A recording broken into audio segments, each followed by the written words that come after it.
누가복음 2장 14절 말씀 우리 다 같이 한 목소리로 함께 읽겠습니다. 시작. 지극히 높은 곳에서는 하나님께 영광이요 땅에서는 하나님이 기뻐하신 사람들 중에 평화로다 하니라. 아멘. 할렐루야. 우리 앞뒤 좌우로 보시면서 우리 메리 크리스마스 인사 한번 나누도록 합시다. 메리 크리스마스. 네, 즐거운 성탄절입니다. 네, 예수님께서 이 땅에 오셨습니다.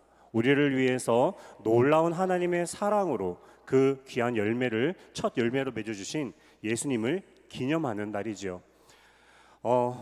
오늘 주일학교 어린이들이 오른쪽에 있군요. 네, 우리 주일학교 어린이들에게 목사님이 한번 질문을 할게요. 산타 할아버지가 있을까요? 없을까요? 네, 이러면 안 되는데. 네, 저희들이 너무 교육을 잘 시켜 나와가지고 산타크로스가 할아버지가 없대요. 얼마나 저희 그 사역자들이 잘 공부를 시켰는지 교회 교육을 잘 가르치고 있다라는 증거를 지금 보신 것입니다. 맞습니다, 여러분. 산타 할아버지는 없어요. 그런데요, 세상은요, 산타 할아버지가 꼭 있는 것처럼 그 목사님이 그 내 자녀를 두고 어린이집을 갔더니 작년에요, 친구들 어린이집에서 선물을 막 준비해 오라는 거예요. 그래서 저희 집은 아이가 4명이니까 작년에 첫째가 학교도 안 갔을 거니까 선물 4개를 준비해야 되는 거예요. 그러니까 이유인즉슨 산타 할아버지 크리스마스 선물을 나누기 위해서 부모님들에게 선물을 다 준비해 오라는 거예요, 어린이집에서. 그래서 좋은, 그러니까 즐거움을 나누고 기쁨을 나누고 그건 알겠는데 저희는요, 한 번 선물 사면 4개를 사야 돼요. 얼마나 부담이 되는지 이러면 어떨까. 다행히도 원래 원장님이 바뀌면서 원래는 선물 얘기가 없으시더라고요. 이처럼 우리가 살아가는 세상은요, 성탄절이 언제부턴가 어린아이들에게 선물을 기대하게 하고 자기 전에 머리맡에 무엇을 두어야 돼요? 양말을 두어야 산타 할아버지가 밤에 몰래 와서 착한 어린이에게 선물을 넣어준다라는 그런 기대를 하게끔 만들어 놓은 그런 과정들을 저 때는 살아왔습니다. 친구들, 여러분들은 교육을 잘 받으셨으니까. 그래서 우리가 이 성탄절을 제대로 의미를 알아야 되겠다. 왜 이 산타 할아버지가 이름이 등장하게 되었고 왜 성탄절이 이런 세상적인 문화가 오게 되었나 해서 목사님이 검색을 했어요. 네이버에다가 산타클로스 검색을 하니까요, 막 잘 나와요. 그러니까 백과사전을 통해 가지고 산타클로스의 유래를 보았는데요, 시간이 과거로 거슬러 올라가서 1세기로 올라갑니다. 270년경. 그래서 루터나 칼빈의 종교개혁이 일어나기 이전 시대죠. 그때에 가톨릭의 성자라고 불리는 성 니콜라스라는 인물이 있습니다.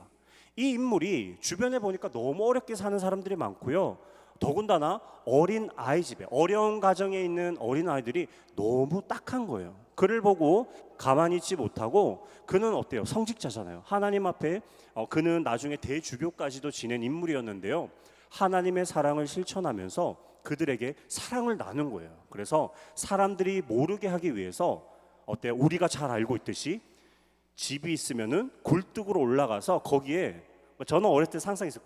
굴뚝이 좁은데 어떻게 들어가지 했는데 역사적인 그 내용 그게 아니고요, 금화 동전을 굴뚝에다가 땡그랑 떨어뜨리는 거예요.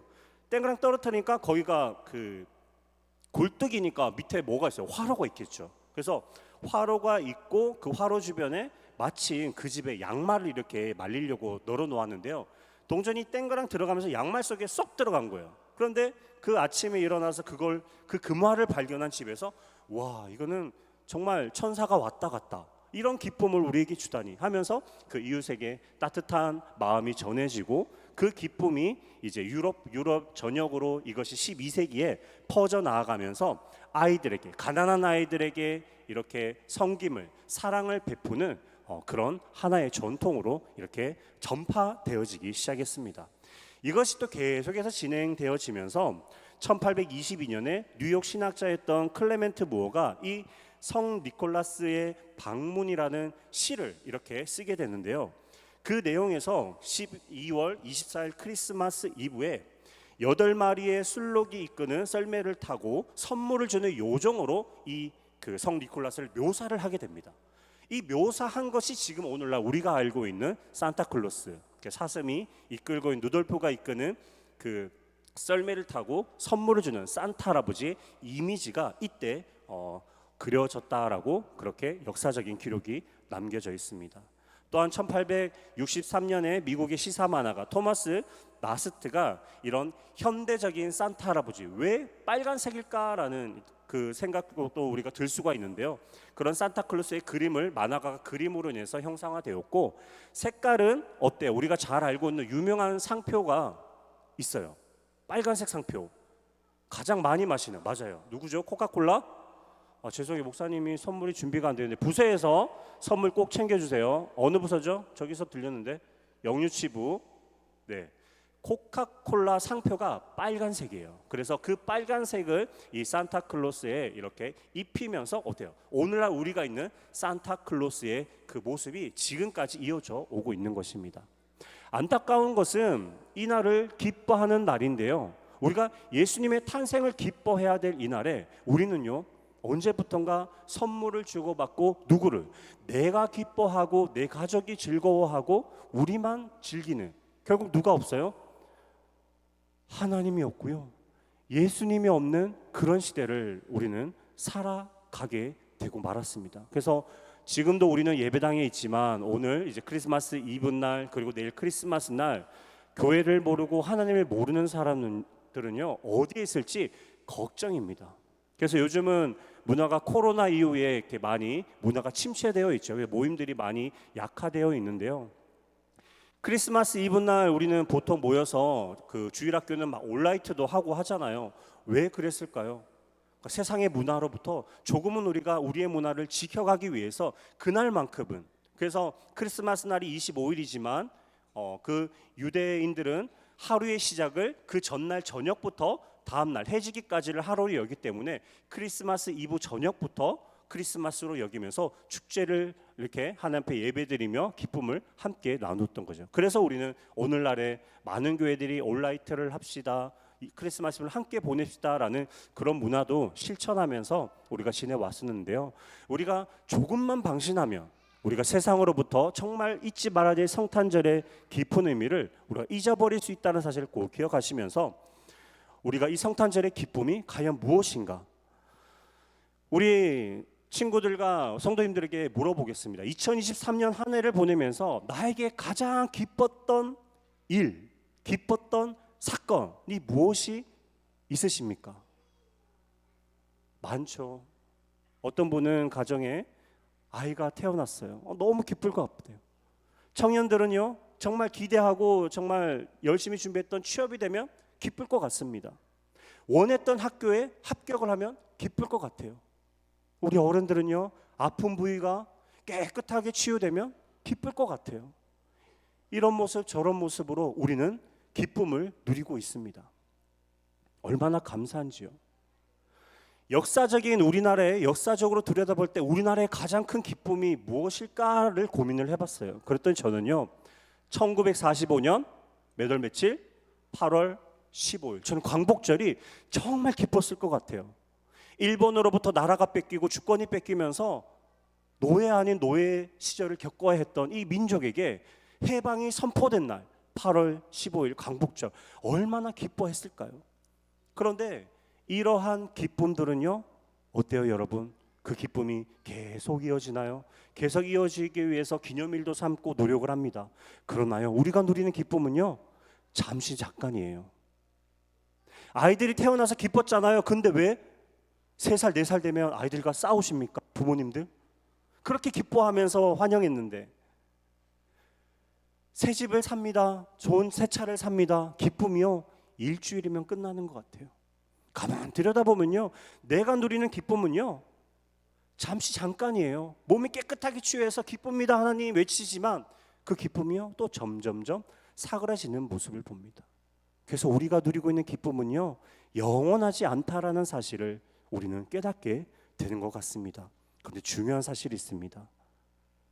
하나님의 말씀, 이 복음은요, 그리고 성탄절은요, 우리에게 영원한 기쁨인 줄로 믿습니다. 왜 영원할까요? 영원하신 하나님께서 우리 인간들을 사랑하셔서요, 우리를 죄에서 구원하시고 우리를 세상 가운데 하나님 나라를 맛보게 하시고 죄 가운데 허덕이는 그 삶의 고난 속에서 우리에게 영원한 하나님 나라에 대한 소망을 주어졌을 뿐만 아니라 참된 기쁨과 참된 자유와 평화와 공의와 정의를 우리에게 허락해 주셨기 때문입니다. 그 시작이 어디입니까? 바로 아기 예수님의 탄생으로부터 시작되었다라는 사실입니다. 때문에 성탄절은요, 영원한 기쁨을 우리에게 허락되어진 가장 기쁜 날이 바로 성탄절이라고 말할 수 있을 것입니다. 휴일이라서 기쁘고 선물을 받아서 기쁜 것이 아니라 우리에게 영원한 기쁨을 주시기 위해서 이 땅에 오신 아기 예수님이 이 땅에 오셨으므로 기뻐할 수 있는 우리 모두가 되시기를 주님의 이름으로 축복합니다. 때문에 우리는 기뻐하셔야 되는 거예요. 예수님이 이 땅에 오심은 우리를 죄에서 구원하시기 위함입니다.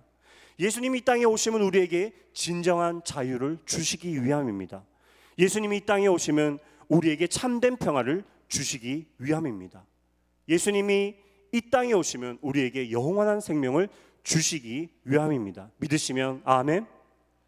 바로 우리에게 이런 놀라운 은혜를 베푸시기를 원하시는 하나님의 사랑이 바로 아기 예수님이 이 땅에 오심으로 우리에게 복음의 놀라운 결실이 시작되었다는 사실을 꼭 깨달으시기 바랍니다. 사랑하는 성도 여러분, 우리 주일학교 친구 여러분, 성탄절은요, 우리에게 영원한 하나님의 사랑을 누리기를 원하시는 그 마음으로 베푸신 너무나 소중한 우리를 향하신 하나님의 축복의 날임을 꼭 기억했으면 좋겠습니다.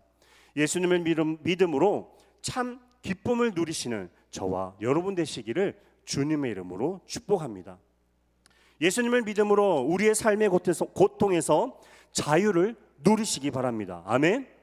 예수님을 믿음으로 아픈 부위가 깨끗이 취함을 받으시기를 축복합니다. 예수님을 믿음으로 지금의 문제들이 다 해결받는 은혜를 누리시기 바랍니다. 예수님을 믿음으로 하나님 나라 백성이 되고 영원한 생명을 누리시는 저와 여러분 되시기를 주님의 이름으로 축복합니다. 우리 시간 성탄절은 바로 이 예수님이 오심을 기뻐하는 날임을 꼭 기억하시면서 이 오늘 본문 천군 천사들이 이 아기 예수님의 탄생을 기뻐하며 고백했던 이 찬양의 메시지를 다 함께 읽으면서 마무리를 하도록 하겠습니다. 다 함께 읽겠습니다. 시작. 지극히 높은 곳에서 하나님께 영광이요 땅에서는 하나님이 기뻐하신 사람들 중에 평화로다 하니라. 아멘. 기도하겠습니다. 하나님의